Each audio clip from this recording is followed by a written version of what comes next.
Assalamualaikum warahmatullahi wabarakatuh. Saya Nurul Hudayana, NIM Dodok 08060030 dari program studi S1 Farmasi semester 5 kelas A. Pada video kali ini saya akan mempresentasikan hasil dari proposal saya yang berjudul Faktor Risiko dan Penanganan Dini Penyakit Jantung melalui Terapi Herbal. Langsung saja untuk latar belakangnya, yaitu penyakit jantung termasuk penyakit jantung koroner dan hipertensi merupakan penyebab utama kematian global dengan lebih dari 17 juta kematian per tahun. Di Indonesia, gaya hidup modern dan peningkatan obesitas, hipertensi, serta diabetes memperburuk situasi ini. Untuk akses terbatas terhadap perawatan medis dan biaya tinggi menjadi penghalang, menjadikan terapi berbasis tanaman obat lokal sebagai solusi yang menjanjikan. Indonesia memiliki lebih dari 30.000 spesies tanaman dengan sekitar 9.600 berpotensi sebagai obat. Tanaman seperti daun kelor dan bawang putih terbukti memiliki efek positif dalam menjaga kesehatan jantung. Integrasi terapi herbal sejalan dengan promosi kesehatan yang berbasis budaya lokal. Penting untuk meningkatkan penerimaan masyarakat. Penelitian ini bertujuan untuk mengidentifikasi tanaman herbal yang efektif dan aman serta memberdayakan sektor pertanian lokal melalui budidaya tanaman obat yang bernilai ekonomi tinggi. Selanjutnya untuk perumusan masalah dari proposal ini, yaitu kasus penyakit jantung terus-menerus meningkat di kalangan masyarakat Indonesia. Identifikasi risiko utama berkontribusi terhadap terapi herbal. Berbagai studi penelitian sebelumnya menyatakan bahwa terapi herbal menunjukkan potensi tinggi sebagai alternatif dalam konteks pencegahan dan pengobatan. Pengaruh gaya hidup, pola makan, dan faktor-faktor genetik terhadap terapi herbal perlu dieksplorasikan lebih lanjut. Tanpa penanganan dini, kondisi ini dapat berakibat fatal, meningkatkan angka kematian, memperburuk kualitas penderita, sehingga penelitian ini akan memberikan wawasan yang mendalam dapat membantu dalam penanganan strategi terapi herbal yang lebih efektif untuk penderita penyakit jantung. Dengan demikian, masalah penelitian ini adalah faktor-faktor apa saja yang berkontribusi terhadap perkembangan penyakit jantung yang menggunakan terapi herbal. Selanjutnya untuk rumusan masalah, yang pertama ada apa saja faktor risiko utama yang berkontribusi terhadap perkembangan penyakit jantung pada pasien menggunakan terapi herbal. Rumusan masalah yang kedua yaitu bagaimana efektivitas terapi herbal dalam mengurangi komplikasi penderita penyakit jantung. Selanjutnya tujuan penelitian, yaitu yang pertama untuk mengetahui faktor-faktor risiko utama yang berkontribusi terhadap perkembangan penyakit jantung pada pasien menggunakan terapi herbal. Yang kedua, untuk mengetahui efektivitas terapi herbal dalam mengurangi komplikasi pada penderita penyakit jantung. Selanjutnya manfaat penelitian. Yang pertama, peningkatan kesadaran. Penelitian ini dapat meningkatkan kesadaran masyarakat mengenai risiko penyakit jantung sehingga individu dapat lebih proaktif dalam menjaga kesehatan jantung. Yang kedua, sebagai pengembangan terapi alternatif. Dengan menyediakan informasi mengenai terapi herbal yang efektif sebagai alternatif atau pelengkap dalam penanganan dini penyakit jantung sehingga dapat menawarkan pilihan pengobatan yang lebih alami. Selanjutnya sebagai pencegahan penyakit jantung. Dengan memahami faktor risiko diharapkan dapat dilakukan intervensi lebih awal untuk mencegah perkembangan penyakit jantung di masyarakat. Yang terakhir sebagai promosi gaya hidup sehat. Dengan mendorong masyarakat untuk mengadopsi gaya hidup sehat dan penggunaan terapi herbal sebagai bagian dari pencegahan dan pengelolaan penyakit jantung. Selanjutnya tinjauan pustaka. Yang pertama ada penyakit jantung. Penyakit jantung koroner adalah penyebab utama kematian global di mana penyempitan arteri akibat akumulasi lemak dan kolesterol mengganggu aliran darah menyebabkan gejala seperti nyeri dada. Selanjutnya ada faktor risiko. Faktor risiko dibagi menjadi dua. Yang pertama yang tidak dapat dimodifikasi seperti usia, jenis kelamin, dan riwayat keluarga. Dan yang dapat dimodifikasi ada pola makan, aktivitas fisik, merokok, dan stres. Selanjutnya, terapi herbal. Terapi herbal seperti bawang putih, jahe, dan teh hijau memiliki sifat kardioproaktif yang dapat menurunkan kolesterol dan tekanan darah. Selanjutnya ada uji klinis. Penelitian ini menunjukkan ekstrak bawang putih menurunkan kolesterol dan kombinasi teh hijau serta jahe meningkatkan fungsi endotel. Penelitian ini lebih lanjut diperlukan untuk dosis yang optimal. Selanjutnya ada kerangka teori, di mana untuk pembahasan pertama yaitu penyakit jantung dan faktor risikonya. Di sini ada dua, yaitu definisi penyakit jantung koroner dan penyebab penyakit jantung koroner atau faktor risiko penyakit jantung. Selanjutnya ada penanganan dini, di mana ada dua, yaitu deteksi dini dan edukasi. Selanjutnya ada terapi herbal, di sini ada penggunaan dan efektivitas. Untuk penggunaannya yaitu meliputi bawang putih, teh hijau, jahe, dan kunyit. Selanjutnya di sini ada kerangka konsep, di mana pasien dengan penyakit jantung memiliki dampak. Yang pertama, menjalani pemeriksaan rutin.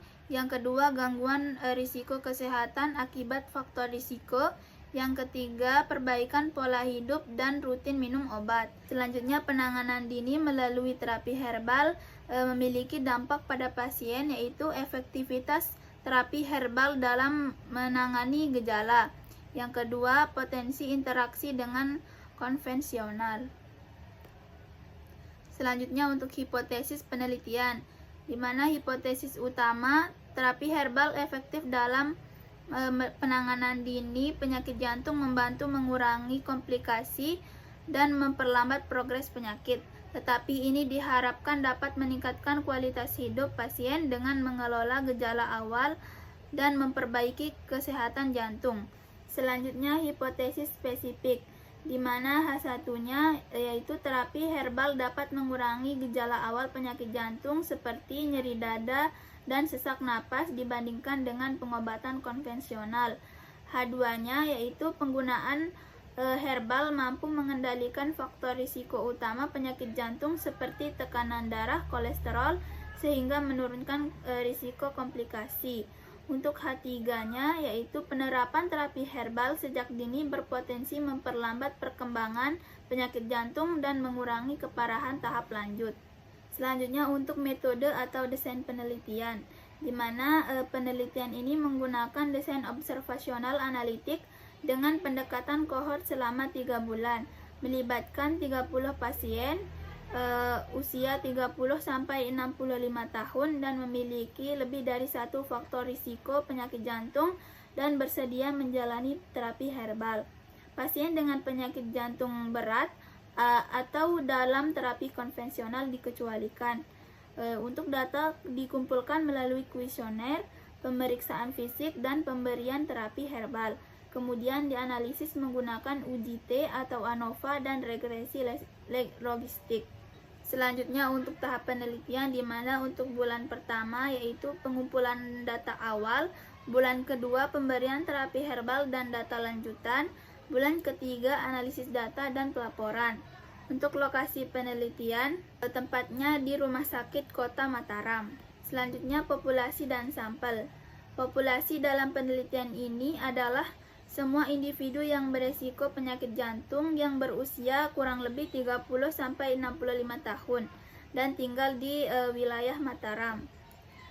Untuk sampelnya, sampel akan terdiri dari 30 individu yang memenuhi kriteria inklusi yang akan diambil dari populasi yang telah ditentukan.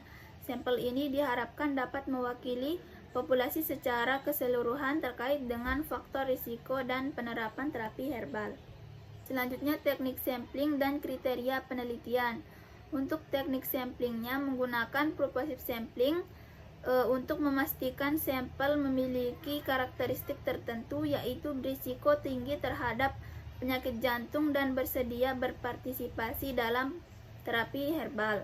Untuk kriteria inklusi mencangkup individu yang berusia 30-65 tahun yang memiliki faktor risiko riwayat keluarga, hipertensi, dan diabetes, serta bersedia mengikuti terapi herbal.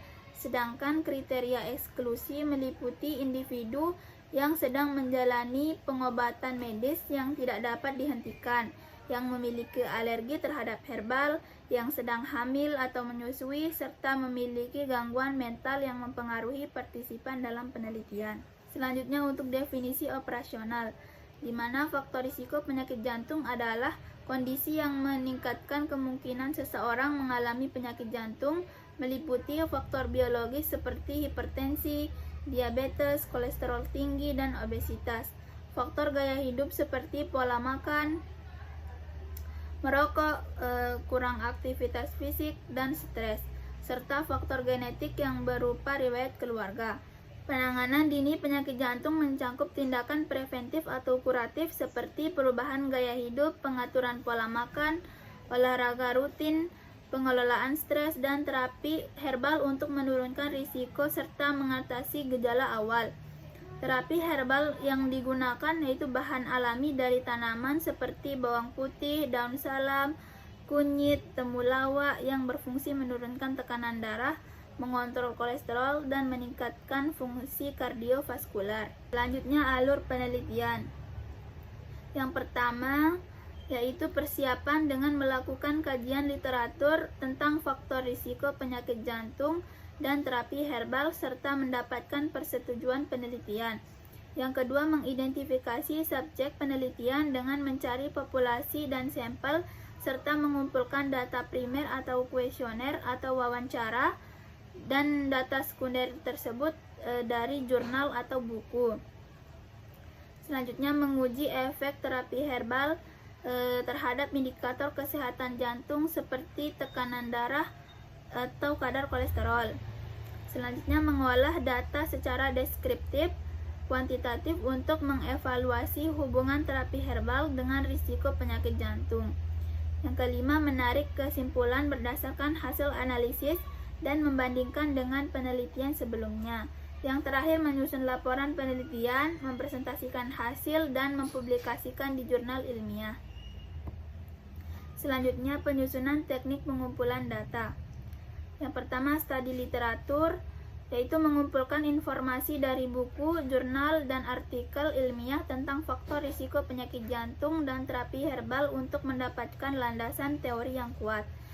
Yang kedua, survei kuantitatif, dengan membuat kuesioner untuk mengumpulkan data dari responden mengenai faktor risiko penyakit jantung dan penggunaan terapi herbal yang akan dianalisis secara statistik. Selanjutnya, wawancara kualitatif dengan melakukan wawancara dengan ahli kesehatan, praktisi terapi herbal, dan pasien untuk mengumpulkan pandangan dan pengalaman terkait terapi herbal dan faktor risiko. Selanjutnya, observasional dengan mengamati kebiasaan hidup dan pola makan responden untuk mencatat penggunaan terapi herbal dalam kehidupan sehari-hari. Yang kelima, analisis data sekunder dengan menggunakan data dari lembaga kesehatan yang telah melakukan penelitian terkait untuk menganalisis dan pola yang relevan dengan memperkaya hasil penelitian. Yang terakhir, fokus grup diskusi dengan mengadakan diskusi kelompok pasien dan praktisi terapi herbal untuk mengeksplorasikan pemahaman dan keyakinan terhadap terapi herbal dalam penanganan penyakit jantung. Selanjutnya, instrumen yang digunakan. Yang pertama, kuesioner survei dengan mengumpulkan data demografis, riwayat kesehatan, dan penggunaan terapi herbal. Yang kedua, data sekunder, sumbernya dari lembaga kesehatan seperti artikel ilmiah dan laporan penelitian. Selanjutnya, wawancara dengan melakukan wawancara pada pasien tentang penggunaan terapi herbal. Selanjutnya, lembar observasi dengan mencatat kebiasaan hidup dan pola makan responden. Dan yang terakhir, fokus grup diskusi dengan menggali pemahaman dan keyakinan tentang terapi herbal pada pasien. Selanjutnya, penyusunan teknik analisis data. Yang pertama, pengumpulan data. Data primer dikumpulkan melalui wawancara dengan pasien dan tenaga medis, serta kuesioner tentang pola hidup, riwayat keluarga, dan konsumsi herbal. Parameter klinis seperti tekanan darah, kolesterol, dan IMT juga diukur. Data sekunder dari penelitian terdahulu dan laporan kesehatan yang melengkapi informasi. Selanjutnya, pengelolaan data. Data yang telah dikumpulkan, disortir, dan diklasifikasikan berdasarkan kategori seperti usia, jenis kelamin, aktivitas fisik.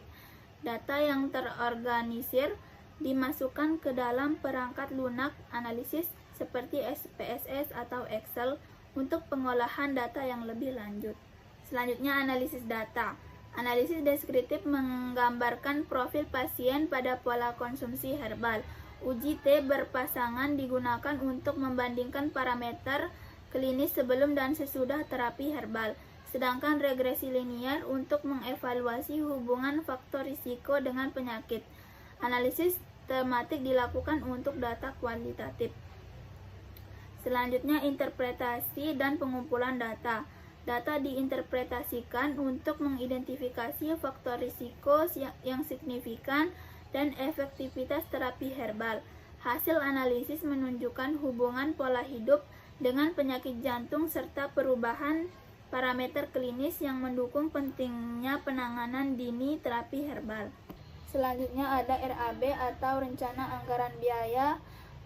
Komponen yang pertama yaitu biaya persiapan penelitian yang meliputi pengurusan izin penelitian, jumlahnya 1 kali 500.000, pengadaan alat tulis dan bahan cetak 1 kali 300.000, fotokopi dan pencetakan dokumen jumlahnya 1 kali 200.000, total 200.000.